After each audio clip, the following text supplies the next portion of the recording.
como parte del módulo 14 contamos con Chema Vera, especialista en derechos de la infancia y director ejecutivo de UNICEF España. Muchísimas gracias, Chema, por estar hoy con nosotros.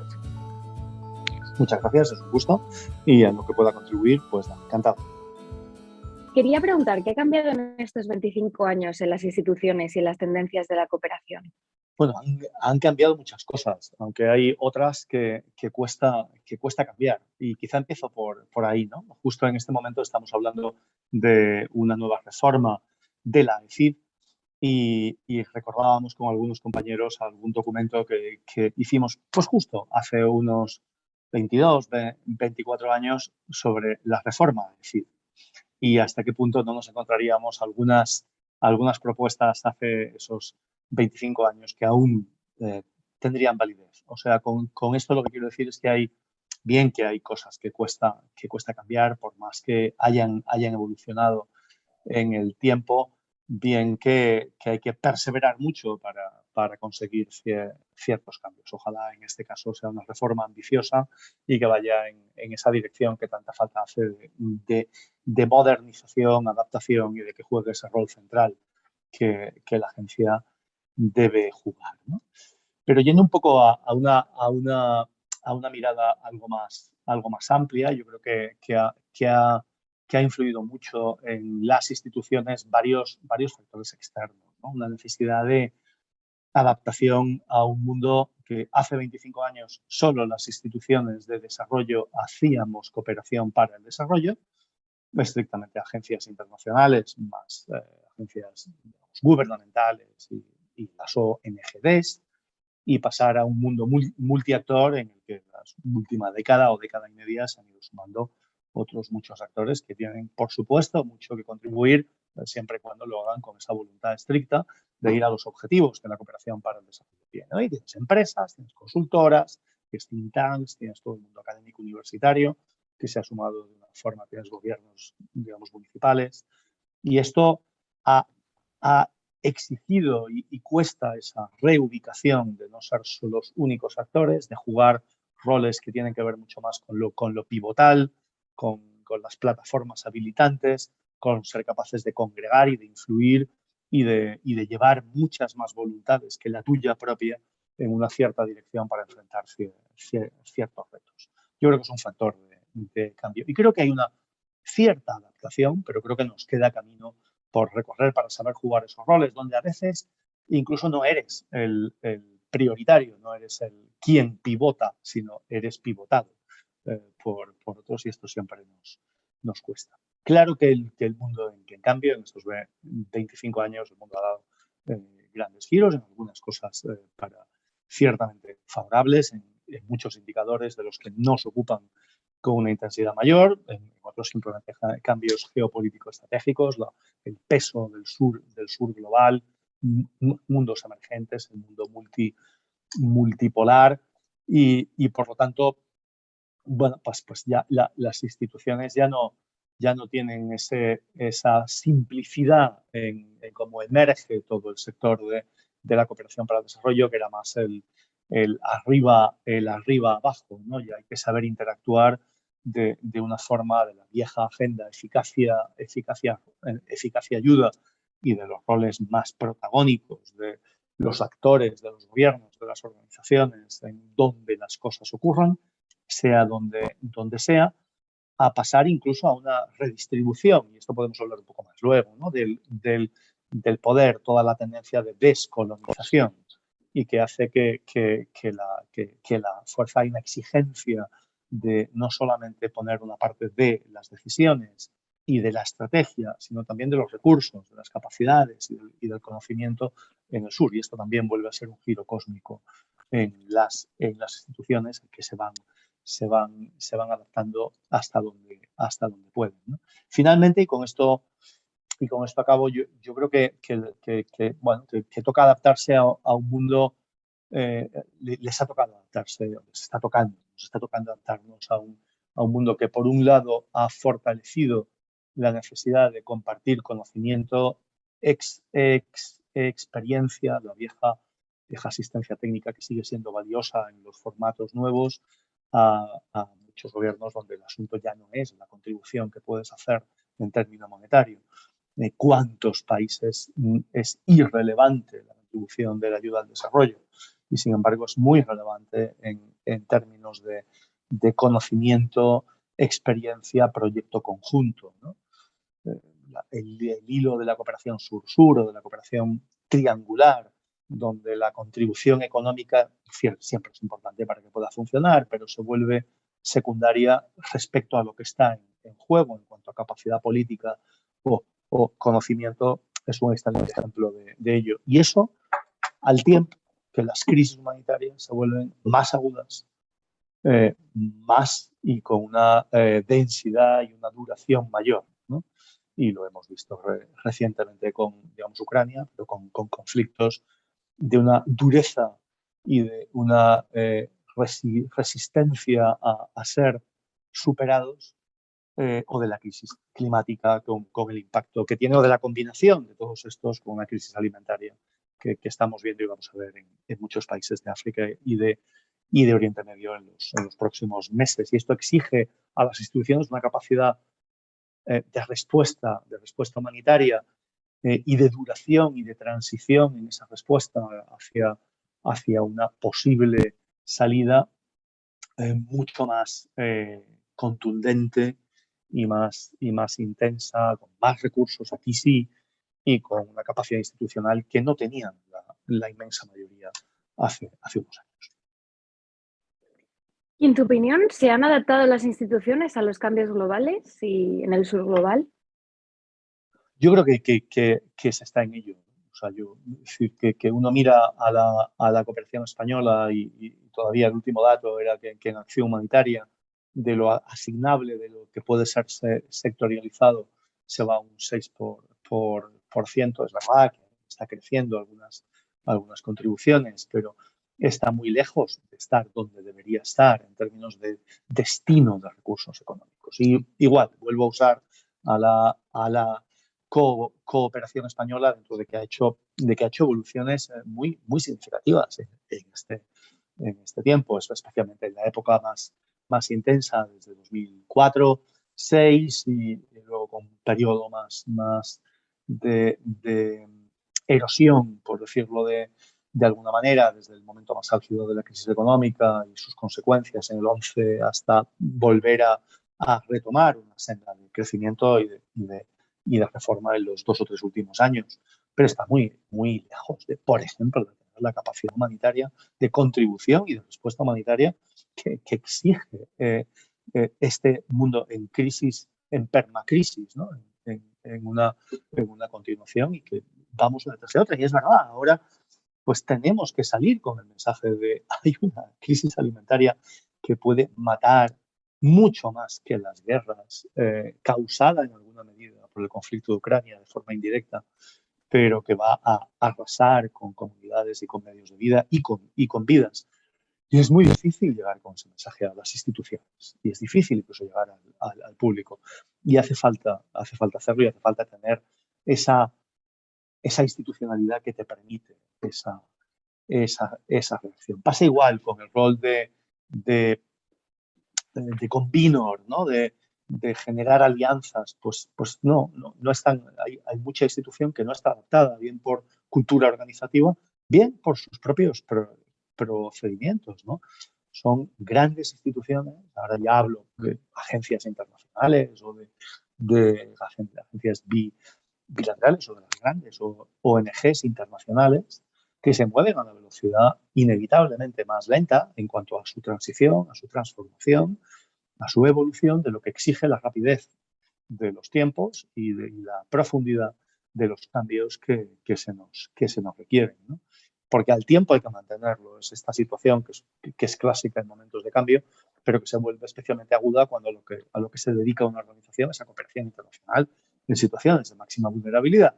Y es que tienes que producir evaluaciones, transiciones con un contexto muy cambiante y muy sensible, con un chicle que te estiran en múltiples direcciones, pero mientras sigues operando, porque no podemos dejar de responder y no podemos dejar de generar financiación.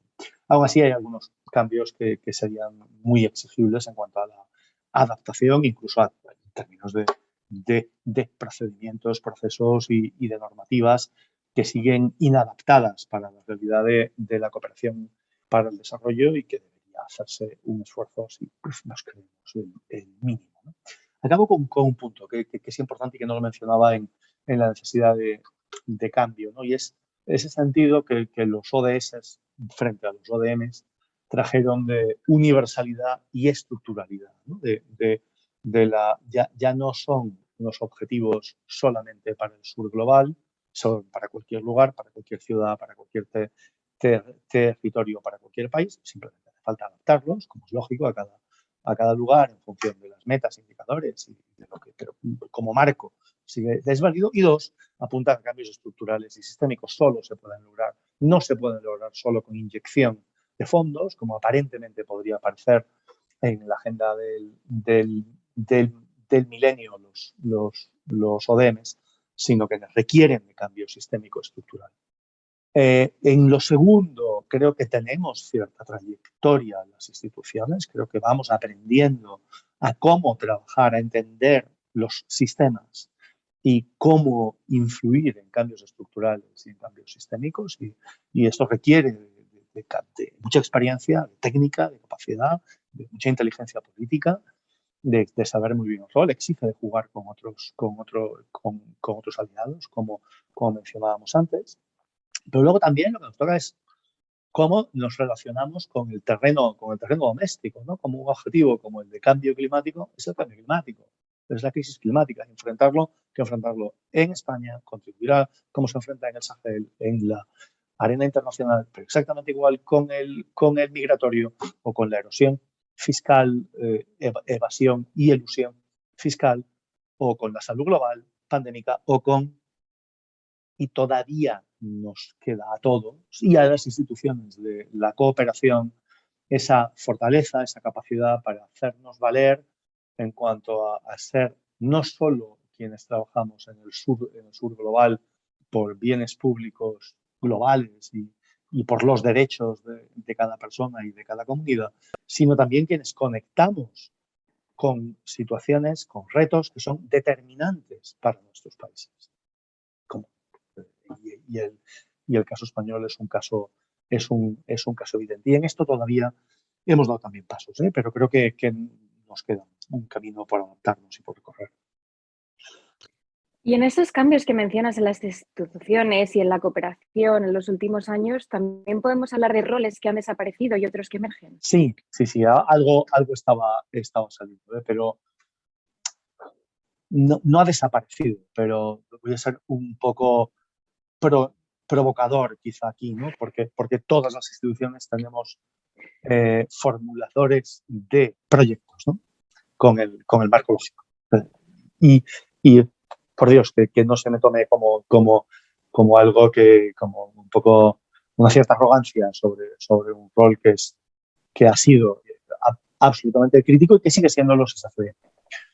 Pero el enfoque de proyecto aislado, la convocatoria aislada de una administración pública X, con toda la bondad que puede tener la financiación, o de una empresa X que al final aporta financiación a diferentes áreas y que formula, y entonces genera toda una maquinaria de formulación, de rendición de cuentas, de reporte, de facturas, además con el peso que la administración pública española, en nuestro caso, tiene sobre lo pequeño y unos procesos que son muy de, digamos, manguito en vez de estar fijándose en el impacto.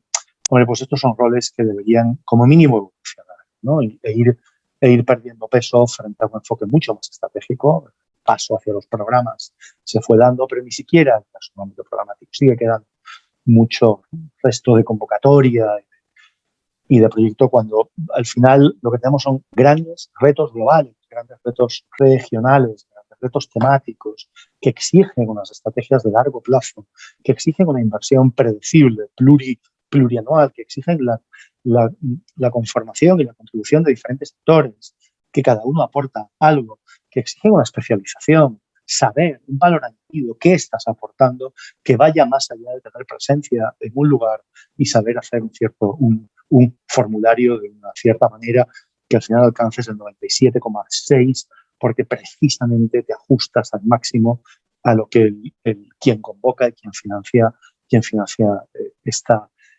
exigiendo. Esos roles tienen que pasar mucho más a la orientación, impacto, al diálogo estratégico.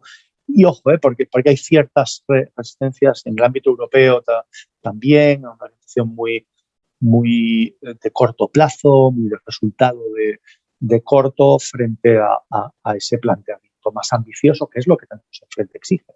No podemos enfrentar olas de 7 metros con una barquita, ¿no?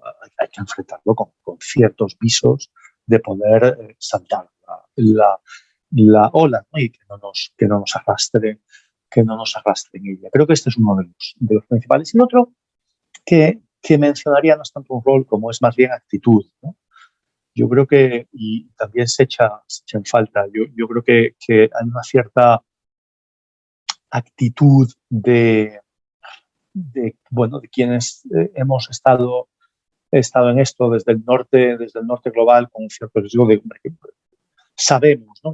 Ya hemos aprendido que hay todo un aspecto cultural de conexión, de respeto, de entender, de afianzar las soluciones o lo que aportamos a los retos desde ese conocimiento local, pero nos queda mucho camino por recorrer para desembarazarnos de nuestro poder, ¿no? Para ir soltando y siendo conscientes de que nunca lo vamos a hacer de una forma definitiva, mientras en el sector de la cooperación, mientras la financiación venga desde un sitio, pues por eso inevitablemente te da el poder que la responsabilidad exige, la rendición de cuentas a los socios que las organizaciones tenemos aquí o a la hacienda pública y al pagador de impuestos, ¿no?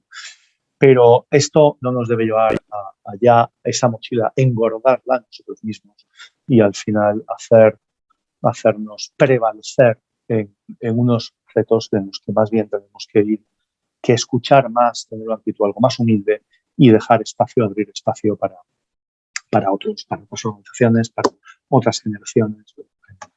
En UNICEF España, una de las cosas que me ha sorprendido favorablemente más y que espero empujar en este tiempo, tanto externamente como internamente, es el peso que se da de participación infantil y juvenil, pero de una forma en absoluto simbólica, sino dando pasos muy notables a que sea significativa, con rendición de cuentas. Este es el camino, pero claro, inevitablemente esto, en este caso es generacional, nos saca de nuestra posición y nos coloca o nos debe colocar en otra, ¿no? Del rol de alianza, de formar parte de cosas. Ya he comentado antes, aún más. Me parece muy interesante cuando has comentado el poder que tienen los países del norte, ya que traen la mayoría de los casos la financiación. ¿Qué influencia tiene aún el donante y la financiación en cuanto a la estrategia y al poder en la cooperación al desarrollo hoy en día?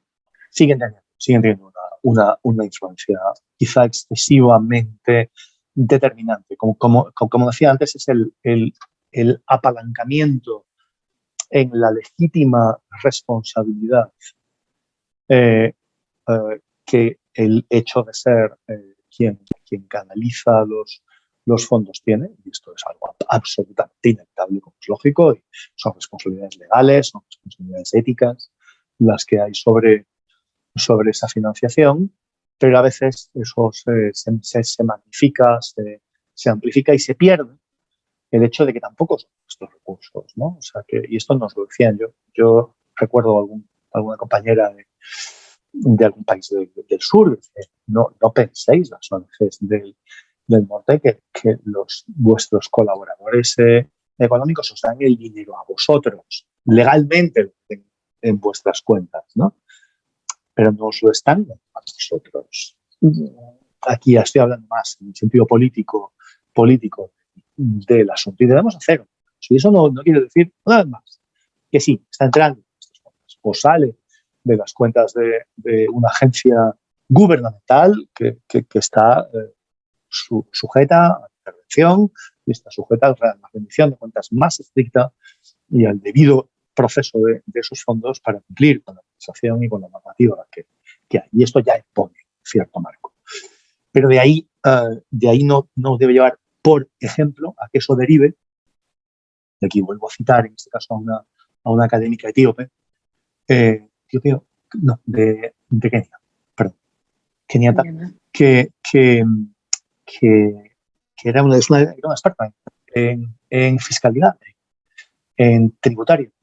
Y decía, es que es muy significativo que yo sea la única académica experta en tributario de todo el Cuerno de África que asiste a reuniones internacionales sobre fiscalidad en sur global, acompañada de 15 académicos de Europa y de Estados Unidos, expertos en fiscalidad y en tributación en el sur global, no en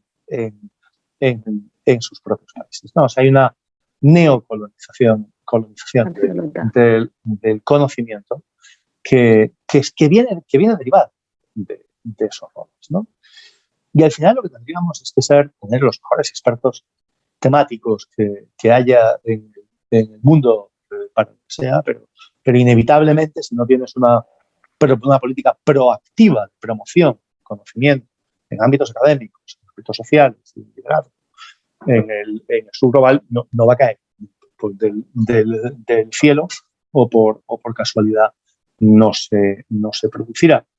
De nuevo, nos lleva a hacernos, a dar pasos atrás y dar pasos en otra dirección y tener roles que son distintos, pero que ya no son tan protagónicos a veces ni tan centrales como lo han sido, quizá de forma tradicional. ¿Cómo afecta la expansión del autoritarismo que restringe el espacio social en la cooperación? Pues yo creo que esto, y me alegro porque que venga ahora, porque no lo he citado antes, en el cambio de roles, en el cambio de las instituciones, sin caer en el que cualquier tiempo pasado pues fue un tiempo mejor. Pero lo que sí era, hace 20, 25 años, era que en general, con países enquistados, autocracias y en el autoritarismo, prácticamente sin digamos, avances, u otros con avances lentos, la corriente, la marea, estaba subiendo en la dirección de ampliar derechos civiles, políticos y libertades, y por tanto espacios para la sociedad civil y por tanto espacios para organizaciones internacionales, época muy expansiva. Como digo, sin pensar que había conflictos y había situaciones de extrema sensibilidad y ha habido persecuciones. Siempre en muchos países ha habido ataques a las organizaciones de la sociedad civil, sean pues, nacionales o internacionales, siempre. Lo que pasa es que ahora nos encontramos en un momento en el que esa marea va en sentido contrario, está cayendo aguas atrás hacia la restricción, cierre de los espacios no solamente para la sociedad civil, hablo desde la sociedad civil y con más experiencia en ese sector, pero está también en tiempos en multilaterales y ahora con vínculo con una agencia de Naciones Unidas, y cada una puede operar y tiene unos espacios que puede manejarse con relaciones con los gobiernos, pero si lo vemos con una mirada un poco más a vuelo de pájaro de lo que está ocurriendo, en general, que esa restricción crece y esa restricción que tiene muchas implicaciones que no voy a meter ahora, muchos más amplias, medios, sociedad, riesgos en fin, también para los sectores de la cooperación internacional, para mí supone un grave riesgo y un serio mandato que nos debe hacer que nos adaptemos. El riesgo es que nuestra licencia para operar se vea cuestionada. O sea, es que bueno, pues hay sitios de los que a las organizaciones, a las ONGs, se les echa o se restringe. Se restringe otro paso más. O se pone una ley, se pasa una ley puramente administrativa, pero que prácticamente es imposible que puedas cumplir, entonces ya tienes la petición, entonces ya entras o tienes ataques mediáticos, o tienes ataques de políticos en el Parlamento, o se persigue a los liderazgos, o se persigue, por supuesto, a los liderazgos, digamos, locales con una intensidad mayor. Y esto no conoce de, digamos, ideologías o aparentes ideologías, que en algunos casos yo creo que es un paradigma que está bastante superado por el autoritarismo, ¿no? Esto es un asuntazo que lleva automáticamente atado un mandato de todo lo que hagamos, además de contribuir a vacunación infantil, empoderamiento económico de mujeres en salud global, educación en lo que sea, una respuesta humanitaria, además tiene que contribuir expresamente el ángulo de protección del espacio de la sociedad civil y de promoción de ese espacio siempre que sea posible. La participación ya no es una condición solo, sino que tiene que ser un resultado de cualquier proyecto en el que estemos, precisamente para tratar de poner una cierta contención, y sé que no estoy siendo especialmente ambicioso, pero creo que hay que ser conscientes del mundo en el que estamos, una cierta contención a esa corriente de cierre de espacios para la participación que vemos en tantísimos lugares.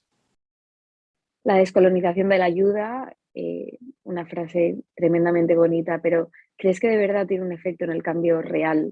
Yo creo que sí. Antes he estado un poco revoloteando sobre el concepto y no cabe la más mínima duda. De lo que no me cabe la más mínima duda es que es una exigencia absolutamente nítida de las organizaciones, de las comunidades, de los liderazgos, de las poblaciones del sur global. Me da igual que vayas a Asia, América Latina, África y que estés en agencias de Naciones Unidas o estés en una ONG internacional o donde estés.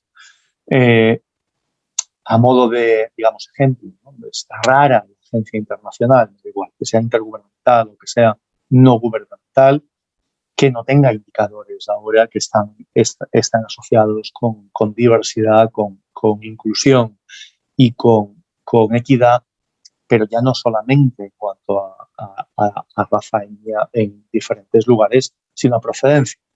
Hay que hacer buenos cruces, porque solamente con la procedencia a veces con el origen no es suficiente, pero el hecho es que es una corriente que ha calado y que ha calado de una forma expresa y que está calando en los patronatos de las grandes organizaciones y que está calando y que supone que proactivamente se buscan, se aspira a preservar, digamos, espacios de que se promueva y ampliar y a que la mayoría responda a lo que las organizaciones hacemos. Y es así como debe ser, y eso supone para personas de otras procedencias y de otros colores y de otros géneros, pues supone dificultades. Y ya está. Y está bien. Yo creo que está bien porque durante muchísimos años hemos sido quienes hemos estado, sobre todo en el ámbito internacional. ¿Sí? No hablo del ámbito doméstico, pero en el ámbito internacional hemos sido quienes hemos masivamente dado el peso en estas organizaciones. Y esto es un ejemplo. Te hablo del ámbito gobierno, pero sería exactamente igual entre las direcciones país, sería igual. Ahora bien, esto quiere decir que estamos en el inicio de una ruta y de un proceso que está muy marcado por lo que comentábamos antes, ¿no? Está muy marcado por el peso de los recursos, por el del conocimiento, por los desbalanceos que existen, que el sector que la cooperación internacional no es más que una respuesta, una política pública con una aspiración a ser solidaria, redistributiva, pero que responde a los desbalances, unos desequilibrios previos que son muy significativos y que con el COVID se han ido ampliando y lo hemos visto en este tiempo, ¿no? O sea, es muy difícil hablar de descolonización de la cooperación internacional, cuando en un momento dado el 80% de la población en el norte global tenía la segunda dosis y solamente el 4% en África tenía una, pues francamente es muy difícil, ¿no? Y esto tiene que ver. Y hay mecanismos que se establecieron potentes, robustos en su concepción, como era COVAX, para generar esa redistribución. Sí, pero en los momentos pico, el nacionalismo de las vacunas y la protección de los beneficios y de la propiedad intelectual, pues marcaron el que los resultados fueran estos, ¿no? Se están dando pasos por irme a un ejemplo totalmente distinto, en localización de la acción humanitaria, en el peso que tienen las organizaciones locales también en la respuesta humanitaria, que normalmente es el terreno en el que hay esa aparición aún de las grandes organizaciones con sus capacidades, con sus equipos, con el despliegue, porque es donde quienes tienen la fuerza de capacidad. Se han dado pasos. Sí, yo ahora pienso en UNICEF Ucrania y me sorprende favorablemente el peso que veo del trabajo que se hace con organizaciones locales. Que el equipo es un equipo que es grande, pero que no responde en absoluto a la dimensión que tiene la respuesta humanitaria. ¿Por qué? Porque el equipo llevaba 25 años allí, UNICEF Ucrania llevaba 25 años en el país y había tejido, se había preparado para esa respuesta, tejiendo relaciones con municipalidades, con organizaciones sociales, que en un momento de una gran crisis como esta, al menos tienes un setting hecho y que te permite operar. Aún así, estamos igual, en el paso 2 de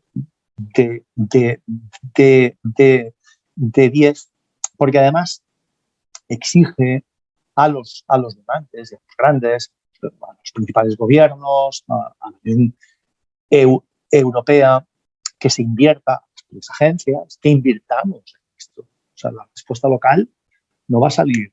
¿Cuántos años nos ha costado tener la capacidad de respuesta humanitaria probada en las grandes agencias? No, décadas.